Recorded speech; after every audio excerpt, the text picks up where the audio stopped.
tous, alors aujourd'hui on se retrouve pour une nouvelle vidéo et aujourd'hui on se retrouve pour l'anime de One Piece. Cette fois-ci pour la review de l'épisode numéro 945 qui s'intitule Une pour du Shiruko, Luffy a des ennuis. Et donc on commence justement l'épisode comme d'habitude là où on l'avait laissé, c'est-à-dire avec Big Mom qui venait de faire un coup explosif à Queen et qui venait donc de le clouer au sol puisqu'il ne voulait pas lui donner son Shiruko puisque à la prison de Udon, eh bien le Shiruko c'est le sien et donc personne d'autre n'en a le droit, donc bien sûr il ne voulait pas le lui laisser. Seulement Big Mom, sachant que c'est une Yonko, elle est vraiment très puissante, c'est l'une des plus puissantes du monde de la piraterie et donc elle arrive très facilement à pouvoir maîtriser Queen. Sauf que Queen, lui, il n'a pas dit son dernier mot, donc il se relève, il fait un immense saut dans les airs, parce que Queen est quand même fort, enfin, c'est un personnage qui avait l'air en tout cas très fort, et il est face à une Yonko. Donc, ce qu'il fait, donc, c'est qu'il saute, il fait un énorme saut. Je rappelle qu'il est toujours en dinosaure, hein, qu'il s'était transformé, puisque lui, il a mangé aussi un fruit du démon Zoan. Donc, il peut se transformer justement en dinosaure. Il saute très haut dans le ciel pour pouvoir essayer d'atterrir sur Big Mom et de l'écraser au sol, lui, à son tour. Sauf que Big Mom arrive à le réceptionner avec ses mains, avec la force de ses mains, elle arrive à le réceptionner avant qu'il justement puisse lui faire son attaque. Donc elle le réceptionne, elle le refait tomber au sol une deuxième fois et ensuite elle le prend, cette fois-ci elle le lâche pas, elle le prend et elle le fait tournoyer autour d'elle très vite, très fort et jusqu'à temps de le mettre justement contre l'un des murs de la prison d'Udon, et donc ce qui a pour but bien sûr de mettre KO Queen, et il est totalement inconscient, il retombe sur le sol totalement inconscient. Seulement Big Mom, au vu de sa force, quand elle a fait justement tourbillonner et ensuite valdaguer contre un mur, eh bien elle a fait trembler la prison et il y a justement des cellules qui étaient d'ailleurs gardées par plusieurs gardes qui vient de se fissurer, et c'est justement la cellule qu'on avait entendue à quelques épisodes auparavant, la cellule de Kawamatsu, la personne justement qui s'est occupée de la sœur de Momonosuke, donc de Iori, pendant toutes ces années, comme on en avait entendu parler, donc comme je l'ai dit dans de précédents épisodes, qui vient donc de se fissurer. Donc ce personnage-là va pouvoir sûrement s'en sortir, va pouvoir partir et sûrement rejoindre Kinemon et les autres, puisqu'on s'était d'ailleurs rendu compte que c'était l'un des fourreaux rouges, et donc il va pouvoir les aider maintenant que sa cellule est totalement fissurée. Il peut sortir là comme il peut sortir de sa cellule, donc sans avoir la clé, puisque sa cellule est ouverte. C'est pas le seul désagrément, je dirais, pour Wano en tout cas, qu'il s'est produit justement suite à cette attaque de Big Mom contre Queen, puisque ça a aussi fait valdinguer Killer et Kid, qui eux étaient donc juste mis par Queen dans de l'eau pour les tuer, et donc là justement ça les a fait valdinguer, donc ils sont tous les deux, Killer et Kid, totalement sains et saufs. Donc Luffy est vraiment très rassuré d'apprendre que justement cette attaque là a pu les sortir de là, de le patrin où ils étaient, puisque Luffy lui il n'aurait pas pu aller les aider. Luffy a toujours son collier, il ne pouvait pas leur venir en aide sans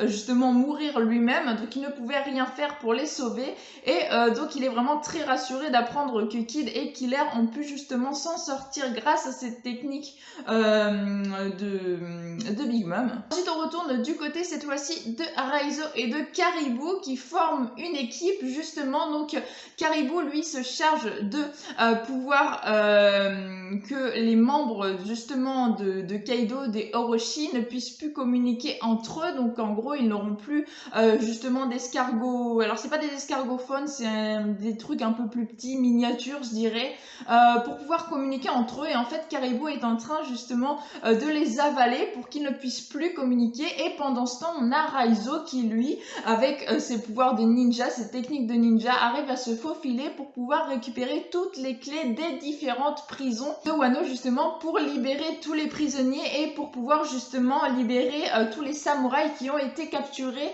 précédemment. Donc voilà, vraiment cette partie là était vraiment cool pour pouvoir voir justement que ça y est, ça commence vraiment à de depuis franchement l'exécution de Yasui, hein, vraiment beaucoup d'action dans Wano. Là ça fait plaisir, avant c'était un peu plan-plan, j'avoue que je trouvais Wano un peu plan-plan, et depuis l'exécution de Yasui c'est vraiment très intéressant, on se passe plein de trucs à chaque épisode et on n'est vraiment pas déçu. Et donc là cet épisode nous apprend comment justement ils vont pouvoir, je suppose, libérer donc tous les prisonniers, tous les samouraïs qui devaient se rallier à leur cause, qui ont été donc prisonniers dans les prisons, donc là théoriquement dans la prison du Don. Donc voilà, c'est vraiment trop génial. Et puis on a Big Mom qui est toujours là, qui est toujours avec Luffy et les autres, et qui donc maintenant qu'elle a battu Queen va pouvoir aller voir le Shiluko pour pouvoir le manger, qu'elle avait vraiment très envie de goûter.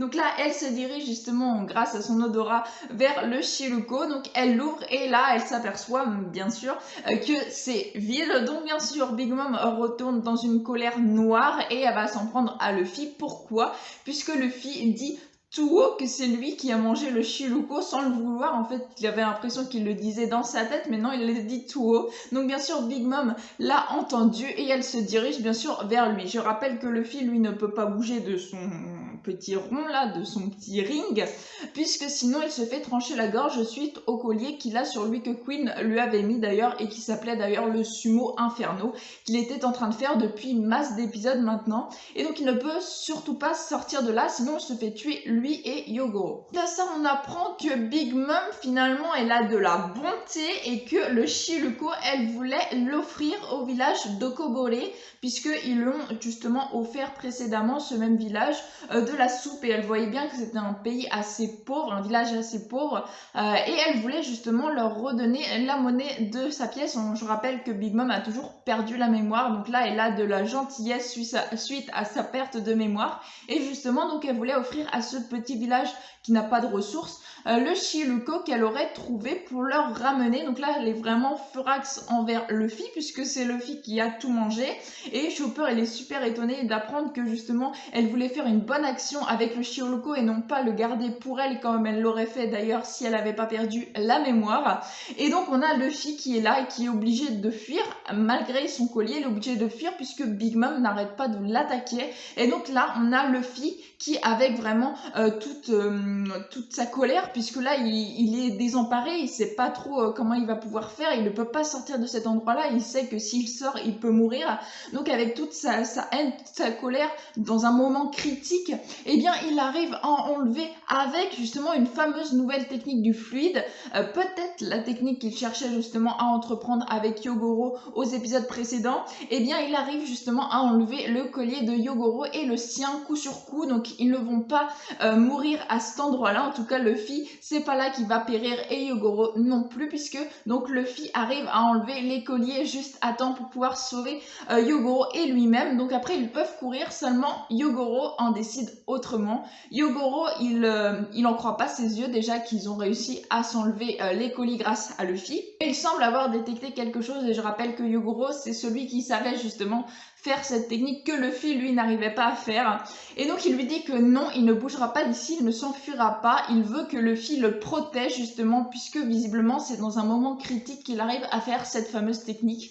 Et donc il se met là, il arrête de bouger, et on a bien sûr Luffy qui se met devant Yogoro et donc face à Big Mom pour pouvoir intercepter le coup et pour pas que Yogoro puisse mourir. Et l'épisode se termine comme ça. Et franchement, la fin de cet épisode était vraiment extraordinaire. J'ai beaucoup aimé cet épisode. En tout cas, la fin était vraiment superbe. Le fait que Raizo aille chercher les clés, que Caribou puisse empêcher tous les membres de Kaido et de Orochi de pouvoir communiquer entre eux, c'était vraiment super. Un très bon épisode, franchement. J'ai beaucoup aimé cet épisode, il était vraiment très bien. Et puis franchement, cette fin explosive avec Luffy donc qui arrive déjà à enlever justement les colliers de lui-même et de Yogoro pour éviter qu'il se fasse tuer quand même. Donc maintenant ils sont libres de leur mouvement, mais Yogoro en décide autrement justement pour pouvoir arrêter Big Mom, et en tout cas pour pas que lui se fasse tuer, Luffy est obligé d'intervenir et de s'interposer entre Big Mom et lui et Yogoro. Donc vraiment ouais, une fin d'épisode juste extraordinaire. J'ai beaucoup aimé, comme vous pouvez le voir à cet épisode, c'était vraiment un très bon épisode. Franchement je vous le dis, depuis la mort de Yasui, les épisodes sont vraiment des grosses pépites, et Wano commence vraiment à devenir vraiment très intéressant, et ça promet en tout cas pour la suite des épisodes de One Piece. Donc voilà, c'est à peu près tout ce que j'avais à vous dire. Si vous avez des questions ou si vous voulez parler de l'épisode, bien sûr, n'hésitez pas à le faire dans les commentaires. En tout cas, j'espère que vous aurez passé un bon moment en ma compagnie. Si c'est le cas, n'hésitez pas à liker, à commenter comme je viens de vous le dire, à partager également. Ça me ferait vraiment très plaisir. Sur ce, moi je vous souhaite une excellente fin de journée. Portez-vous bien et moi je vous dis à la prochaine. Ciao, ciao.